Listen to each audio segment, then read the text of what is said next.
มาซื้อเครื่องมานาดวิดีโอ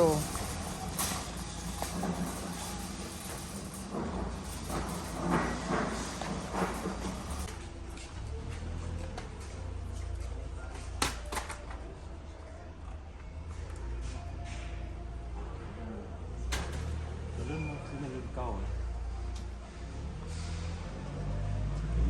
79ดอก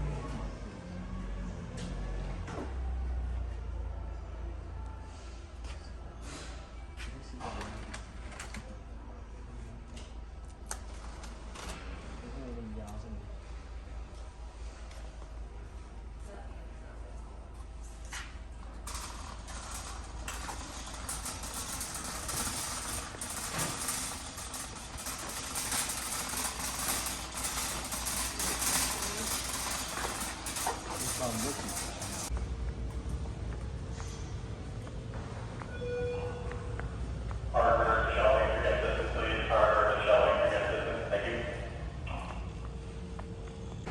จ่ายไป$72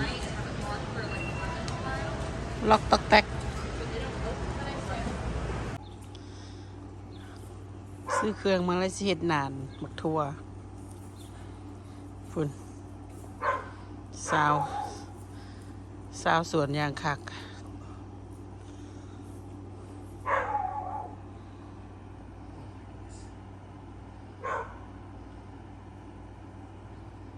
เอาเท่านี้ก่อนเนาะอัปเดตจนเลยมันแล้ว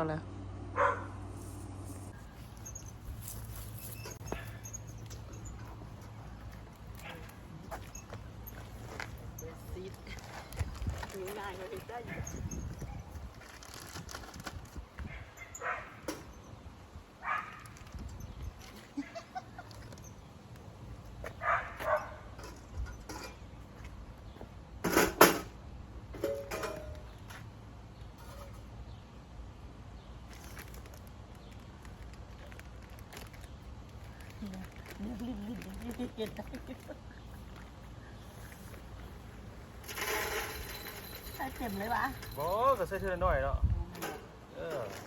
ปีไม่ได้เขาเรียกนะอันนี้มีไหม เพิ่งเลิกเอากันนะ